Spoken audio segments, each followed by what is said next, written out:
여러분 요즘 누군가에게 존중받고 있다는 느낌을 받아보신 적이 있으십니까?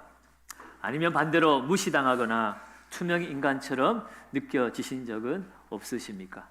그것도 가정에서 또는 직장에서 또 심지어 교회에서까지, 또 요즘은 SNS에서도 많은 모임이 이루어지니까 그 SNS 상에서 우리가 무시당하고 또 평가당할 때가 많이 있습니다.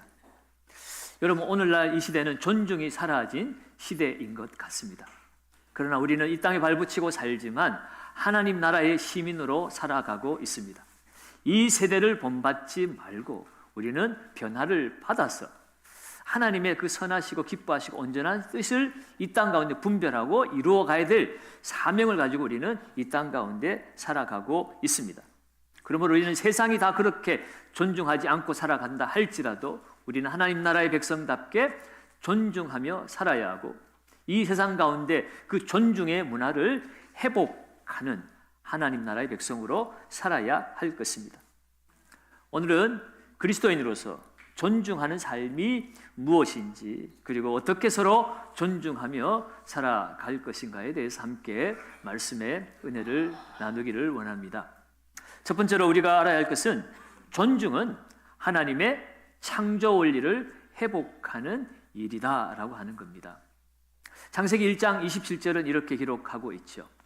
하나님이 자기 형상 곧 하나님의 형상대로 누구를 창조하셨다고요? 사람을 창조하셨다.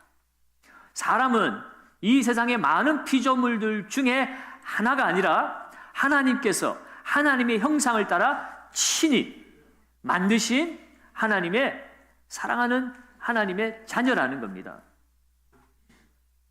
사람은 그 존재 자체로서 귀하다라고 하는 것을 우리는 이 말씀을 통해서 깨달아야 합니다.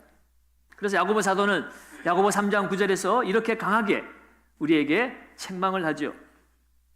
우리가 이것으로 주 아버지를 찬송하고 또 이것으로 하나님의 형상대로 지음받은 사람을 뭐 한다고요? 저주하나니. 우리가 어찌 한 입으로 하나님을 찬송하면서 하나님의 형상인 사람을 저주할 수 있겠느냐? 사람을 저주하는 것은 곧 하나님을 무시하는 태도라고 하는 것을 우리에게 강하게 책망하고 있습니다. 베드로 사도도 오늘 본문의 말씀을 통해서 우리에게 이렇게 명령하고 있죠. 다시 한번 본문의 말씀을 읽습니다.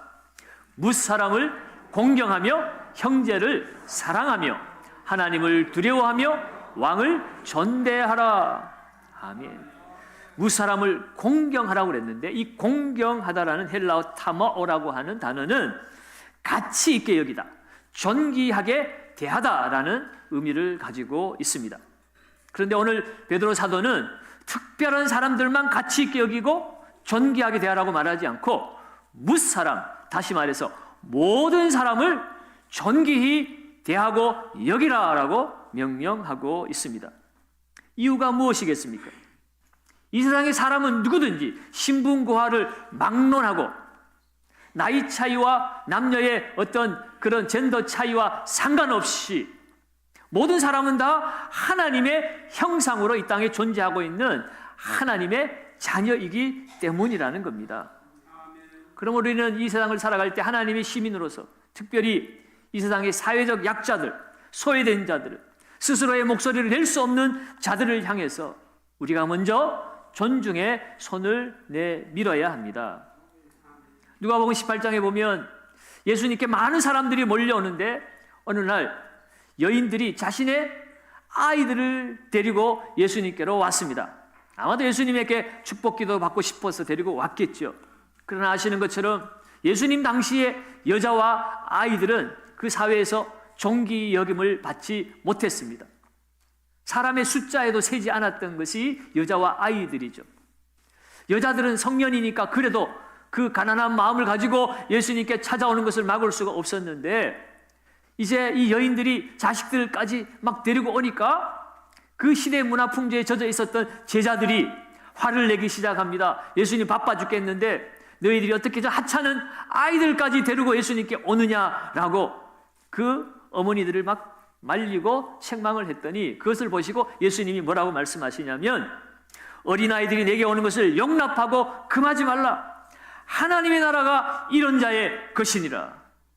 그들이 천하게 여겼던, 무시했던 그 어린아이들이 오히려 하나님의 나라의 주인공들이라고 말씀하고 있습니다. 이 말씀의 의미는 하나님의 나라는 겸손한 자들이 차지하는 곳이라는 것을, 그리고 차별이 없는 곳이라는 것을 가르쳐 주시기 위함이지만, 이러한 예수님의 태도는 오늘 이 땅을 살아가면서 낮은 자들에게 대한 존중을 보여주시는 모범이 되셨습니다. 우리가 예수님을 따르는 예수님의 제자라면 우리도 이 세상 속에서 나보다 못한 자, 무시당하는 자, 소외된 자들을 무시하고 깔보는 것이 아니라 그들을 존중히 여기며 살아야 한다는 겁니다. 혹 우리의 무심코 던진 말 한마디가, 나의 그 태도 하나가 누군가의 존엄을, 존재를 깎아내리는 일이 되어서는 안 된다는 겁니다. 혹시 우리 안에 이미 그런 선입견을 가지고 있는 사람들은 없습니까? 쟤는 안 돼, 쟤는 원래 그래, 쟤는 쓸모없어.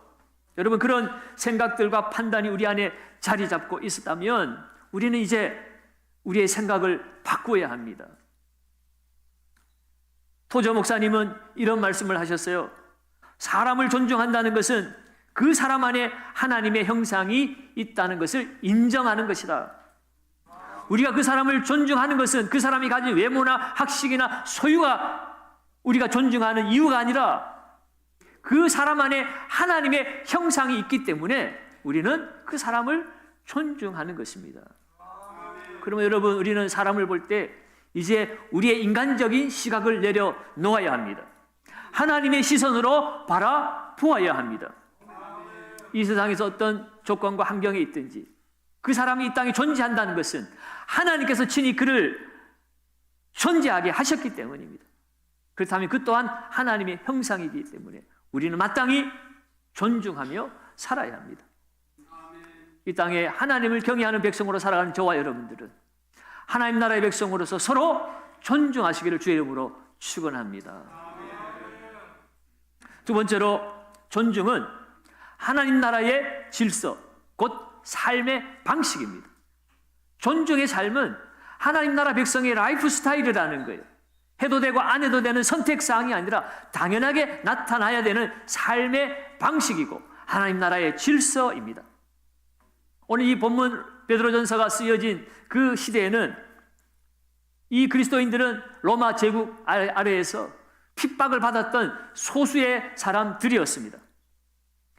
그들은 핍박을 피해서 본도, 갑바도기아, 갈라디아, 아시아 여러 곳으로 흩어져서 고난을 당하며 살아가는 성도들이었어요.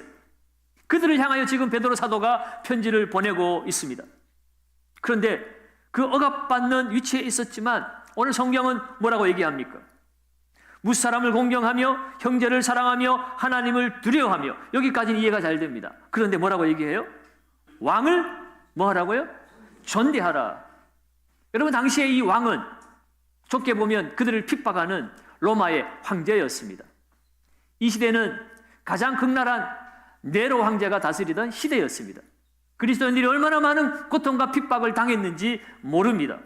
그런데 그 황제를 존대하라고 얘기하고 있어요. 그리고 좀 더 넓게 보면 이 세상의 모든 세속 권력자들을 말하는 겁니다.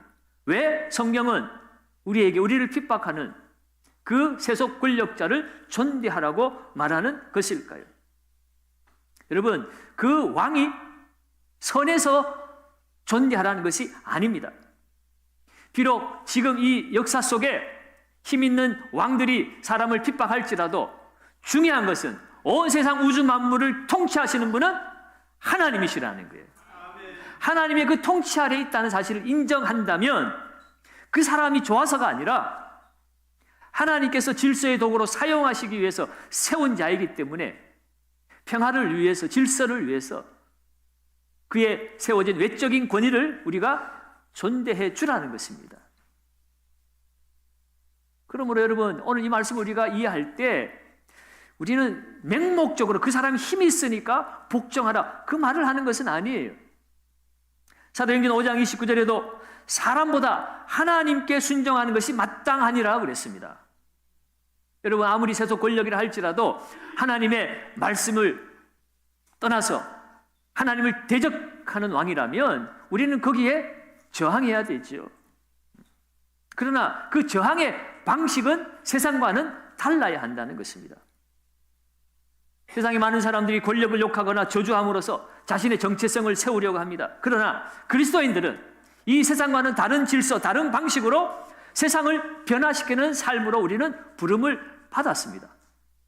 예수님께서 그렇게 사셨고 많은 그리스도인들이 핍박 속에서도 그들이 총각 칼로 맞선 것이 아니라 그들이 순교를 당하면서, 그렇지만 하나님의 진리의 말씀은 옳게 분별하고 그것을 당당하게 선포하면서 그들은 이 세상을 변화시켜 나아갔습니다.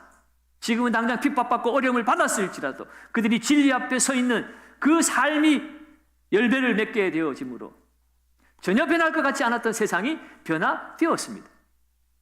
기독교인들을 핍박했던 그 로마가 예수 그리스도를 섬기는 하나님의 신정국가로 바뀌기 시작한 것이죠.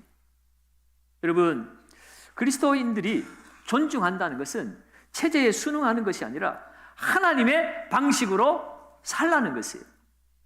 특정 이념이나 세력의 논리를 그대로 따르기보다는 하나님 나라의 정의와 공의와 자비와 그 사랑의 말씀을 기준 삼아서 이 세상을 저항하라는 것입니다.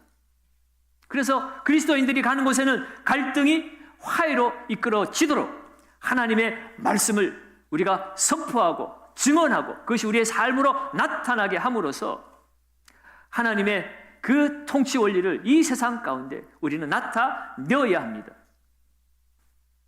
정치적으로는 타협하지 않되 정서적으로는 분열하지 않아야 하는 것이 이 땅을 살아가는 그리스도인의 하나님의 백성의 삶의 모습이어야 합니다. 그러면 여러분, 존중이라고 하는 것은 나와 정치적인 견해를 달리하는 사람일지라도 가서 대화할 수 있는 용기를 내어야 그것이 진정한 존중이라고 할 수가 있습니다. 여러분, 그 예수님의 제자 공동체 안에도 극단적인 그런 정치적으로 이념적으로 분리되어진 사람들이 있었습니다. 예수님의 제자 중에 세리 마태는요, 친로마파였습니다. 현실을 인정하고 어차피 이 세상의 로마 권력이 다스리는 이 세상 속에서 우리가 순응하면서 우리가 해야 될 일을 하자. 그래서 그는 세리라는 직업을 택했습니다. 예수님의 제자가 되었지만 정치적인 성향은 그렇게 단번에 바뀌지 않죠. 또 예수님의 제자 중에는 셀롯인 시몬, 가나나인 시몬이라고 하는 시몬이 있었습니다. 이 셀롯은 열심당원을 말하는 거예요. 이 사람은 로마에 극렬히 저항하는, 오늘날로 말하자면 독립운동가 출신입니다. 그들이 서로 정치적이나 살아온 성향으로는 결코 하나 될 수 없는 사람들이었습니다. 그런데 그들이 예수 안에서 하나가 되었습니다. 어떤 이념이나 정치 성향으로 하나가 될 수 없었지만 하나님 나라의 비전 아래에서 그들은 하나가 되었습니다. 예수님과 생활하며 말씀을 듣고 그들이 배우면서 점점 그들의 신념과 그들의 가치가 이제 하나님의 나라의 그 복음으로 그들이 새롭게 변화되기 시작한 것이죠. 여러분, 우리는 다른 사람의 의견을 조롱하거나 분노하기 전에 그 안에 하나님의 형상이 있음을 기억해야 합니다. 그럴 때 우리는 서로 먼저 존중하는 삶을 살 수가 있어요. 여러분, 세상에 좌냐 우냐 보수냐 진보냐, 여러분, 우리는 거기에 너무 휘둘려서는 안 됩니다. 여러분, 보수의 가치는 자유입니다. 진보의 가치는 평등입니다. 두 개 다 좋은 거예요. 예수님의 말씀 안에 자유와 평등이 다 들어있습니다. 그런데 사람의 어떤 이념이나 정당은 하나님의 나라를 100% 대변할 수가 없습니다. 사람은 죄인이기 때문에, 본성의 욕심에 가득 차 있기 때문에 자유를 중요하게 여긴다고 말하면서 그 안에서 낮은 자, 약한 자, 소외된 자를 돌아보지 않고 빈부격차가 심해지고 나만 잘 살고 가난하고 병들고 소외된 자는 영원히 못 살게 되는 그러한 잘못된 것도 이 자유의 가치 안에 나타날 수가 있고요. 평등이라는 좋은 가치가 있지만 평등을 너무너무 강조해가지고 나중에는 전체주의 국가가 되고 백성들의 자유를 억압하고 자기들 마음대로 통제하려고 하는 그러한 잘못된 상황들이 펼쳐질 수가 있는 것입니다. 양쪽 진영에서는 서로가 다 극단적인 상황을 상정해서 절대로 서로는 용납해서는 안 된다. 그래서 완전히 전쟁 상황으로 지금 우리나라가 치닫고 있는지도 모르겠습니다. 여러분, 우리는 정당보다, 이념보다, 세력보다, 진영보다 더 큰 가치 아래서, 비전 아래서 하나가 되어야 합니다. 예수 안에서 하나됨을 추구할 수 있어야 합니다. 그러려면 어떻게 해야 되겠습니까? 하나님의 형상임을 바라보고 우리는 먼저 그들에게 다가갈 수 있는 용기가 필요합니다. 로마서 12장 10절도 이렇게 말합니다. 형제를 사랑하여 서로 우애하고 존경하기를 서로 뭐하라고요? 먼저 하며 그랬습니다. 존경하기를 서로 먼저 하라는 거예요. 우리는 상대방이 하는 반응을 보고 그 사람이 변화되면 나도 반응을 보이겠다고 말하지만 그 사람의 반응이 어떠하든지 기다리지 말고 내가 먼저 가서 존중의 씨앗을 뿌리라는 것입니다. 그러면 때가 되면 반드시 풍성한 열매로 나타나게 될 것입니다. 예수님은 우리를 먼저 찾아오셨어요. 당시에 소외받던 세리들, 죄인들을 예수님이 먼저 찾아가셔서 그들의 친구가 되어주셨습니다. 세리 삭개오는 멸시를 받는 죄인이었지만 사람들이 다 응대해 주지 않았지만 예수님이 삭개오를 먼저 불러주셨어요. 그리고 내가 오늘 너의 집에 유하여야 되겠다. 그 집에 먼저 찾아가셨고 그와 함께 식사의 교제를 나누었습니다.